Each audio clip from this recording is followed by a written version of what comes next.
Good afternoon, everyone. Can you hear me back there? Am I speaking loud enough?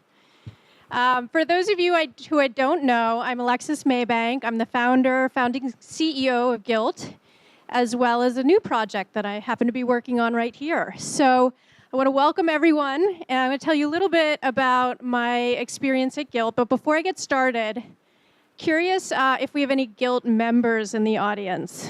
How many people are familiar with it? I thought you looked like a fabulously dressed audience, and so now I know why. What you might not know is that we started Gilt, myself and about 4 founders, on the morning of November 13th, 2007, which shockingly to me is almost 9 years ago. And it was that morning that we were for the first time bringing to the internet sample sales online to what we thought was just going to be our friends and friends of friends. That morning, we were sitting in a makeshift office. We were 6 people. Myself, my co-founder, Alexandra, who's speaking later today. She was head of merchandising and sales, but she was also, that morning, head of our customer support call center. So running around our office with a drive-through operator headset. Our brilliant technical co-founder, Mike Brizik, was our CTO, but also was sitting there at the warehouse and packing boxes that were going out that morning, which, trust me, is not what you should do with an incredibly gifted MIT engineer. So it just speaks to the fact that as you're getting a business up and off the ground, anticipating whatever might come, I know I'm speaking to everyone here in a way you relate. You do anything. You're willing to do whatever it takes to get a business up and off the ground. And certainly that morning, we were wearing 3 or 4 hats apiece. And we were looking forward to our first sale at 9 a.m. It was Zach Posen. And it was just 3 weeks before that we had sent out about 13,000 invitations to friends, people we hadn't spoken to since kindergarten, probably people in this room. And we really had no idea what was about to happen. It was 4 months before that we had left our jobs and chosen to go after this concept together. It was 2.5 months before that we were doing things like assess warehouse space in the New York and New Jersey area. Things that we never knew we'd have to learn how to do, we were tackling head on. We had to identify and understand things like how to know when you have a mafia element at your warehousing space. And this is a true story. We literally walked into certain spaces where we saw chains around door handles and the thing. So again, a statement of you never know what might come your way. And it was that morning at 9 a.m. that we were on the brink of having our first sale. It was that Zach Posen sale. Product had gone up on the site. It was a very key moment. If we sold nothing, we would never get the venture capital we needed to fund us as we went forward. If we didn't get the financing we need to build the business, we couldn't have hired that 7th and then 8th person to the team. So much rode on that morning, and we were deathly afraid that nothing would happen. So as the clock struck 9, and we waited for 4 seconds, 5 seconds, 2 minutes, until we saw a first product sell to South Carolina, and a 3rd sell to Beverly Hills, a 4th sell to New York. That's when we knew that, wow, this might actually work. And from there on forward, it kicked off one of the greatest cycles of hypergrowth over the next 3 years as we quickly brought on millions and millions of customers, ramped to partnering with over about 8,000 brands, and eventually got to a point where we are shipping products to over 150 nations around the world. But that morning, we had no idea what would happen, and deep down, we truly feared that nothing would happen. And so when I think back over our time at Gilt, the 9 years since that first sale, some of the things that I want to spend a little bit of time focusing on are just some elements that I have taken as truths, sometimes hard truths that I had to learn the hard way. And hopefully they'll help you think about your business as you start to scale it. So first and foremost, you've heard it before, but I completely believe that ideas are cheap and execution is what it really matters. And that really starts first and foremost with the team that you bring around a table. And I have been part of startups that have worked. I've been part of startups that haven't worked.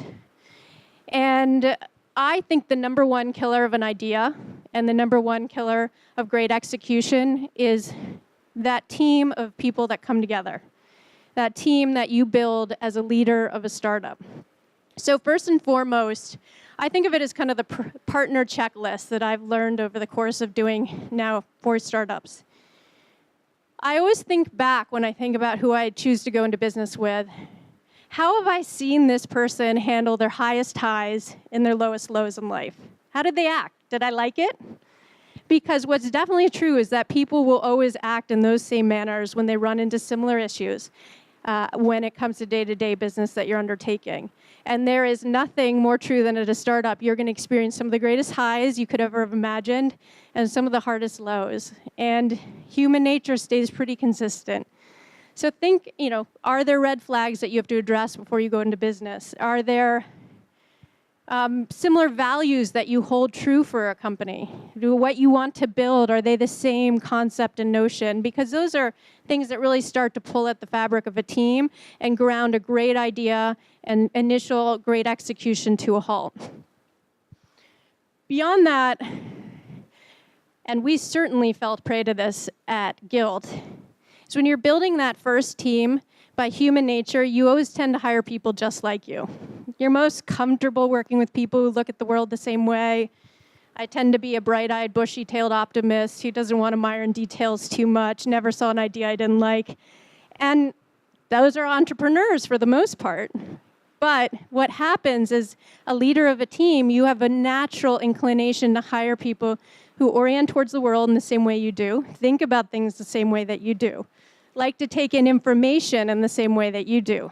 So one of the most important things that we did early on in Gilt, you get a lot of pushback saying, the skills around the table are the most important. And while that's true, I would also add in that the personalities around a table and the strength of a team can often be in having individuals who are really grounded at looking at the world differently, thinking about things differently.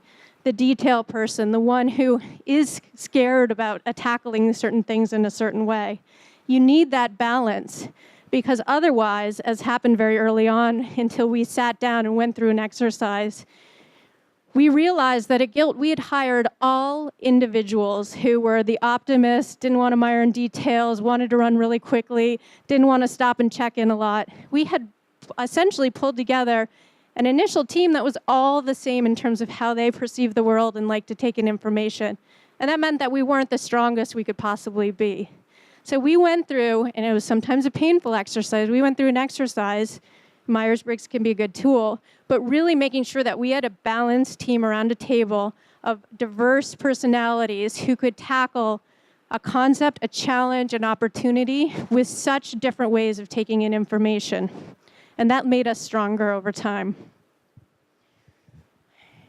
One of the things that I definitely talk a lot with new founders, new CEOs about is, how to reassess and check in on that team as you go forward. And one litmus test I always tell people to think about when they're assessing the group that they've pulled around the table is beyond the kind of personalities that you have around you is a couple of things. One, think about, is there something on your team, a person on your team that you're worried about delegating something to? You feel like you always have to do it yourself. You've got to be there or it won't get done. This is a sign that likely you have made a mistake in someone you've brought on board and you've got to react quickly to readjust it. If you can't, especially in a fast-moving environment, startup environment, delegate in a really comfortable way to the individuals sitting around you, you've made a mistake and you've got to adjust quickly. Getting the wrap-up sign, so I gotta wrap it up here. So, a couple more thoughts, and before we get on with an exciting agenda here. But early on, when I thought about the Gilt culture, one thing that definitely struck me as true is that you cannot dedicate and Hello, am I still here? Can't dictate. I thought someone pulled the cord on me already. You can't dictate culture from up high. So we went through very early on an exercise about 6 months in when we said, here's what we see evolving as our culture. We pulled together individuals from across the organization and multiple layers, but people that we knew kind of embodied the culture that we were building. And we went through a 2-day exercise where we had to put down all our values and our operating principles on a table and really capture that culture. Because as you go into a hyper-growth cycle, something that I saw at eBay when it went from about 40 people to 4,000, Gilt grew at an incredibly close clip as well, is you have to, if you want it to stay consistent as you scale at that rate, you really have to take time to figure out how you document that culture, set it in stone, revisit it often, and get the right people across the organization involved so that it can remain consistent even as you scale, even as you're bringing on more new people in a quarter than you already had in place at the start of that quarter. And a good way to do it is to take all those multiple layers across the organization, have them document it in a way, vet it, make sure it stands for what really is the culture that you believe it has been built, embracing the things that are good, maybe figuring out elements that might need to be redirected, and pass that torch to the people who are great at embodying your culture. Have them involved with the hiring, have them speaking at various parts of your team meetings, your company meetings. But lastly, one of the most important things that I think as an entrepreneur, I believe you should have embodied in any culture that you're building is that notion of flexibility. You have no sense where your idea might go. You can guarantee with whatever you start out with, it will go in about 3 opposite directions than you ever could have imagined. So with an innate flexibility built into the culture, it helps you get across that in such a faster and more efficient way. So with Gilt, with literally I thought about it in hiring, I thought about who we hired, how we messaged it frequently, how people sat. But with flexibility, every single person I hired at Gilt, I said to them that they should know coming in and choosing to join our company that their job could change every 6 months. That what their job description is on paper day 1 will be vastly different, likely month 6, definitely month 12, and therefore there on forward. This is not a sign, as those change and likely seem to shrink over time, that you're not doing a great job. It's a sign that the company is doing really well. It's a sign that things are changing and growing, and although your responsibility goes from 5 categories down to 1, I guarantee that your responsibility in headcount or revenue is quadrupling over that time. So by coming in, you know that's going to happen. I guarantee that's going to happen, and you're signing up for it or you're not.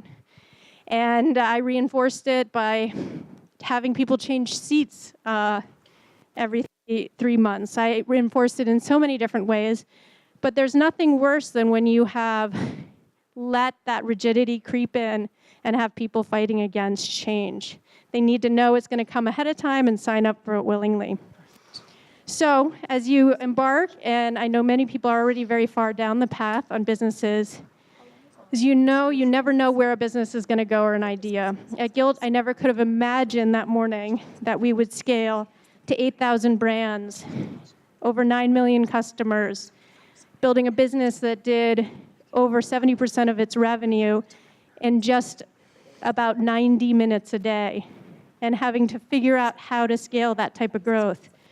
But with flexibility and with the ability to kind of tackle those changes in the road as they come, it's so exciting seeing a business take off and grow bigger than you could have ever imagined, and bigger than you at some point in the future. So good luck as you set out there. Have a wonderful day, and thanks for everyone for coming. That's great. And I just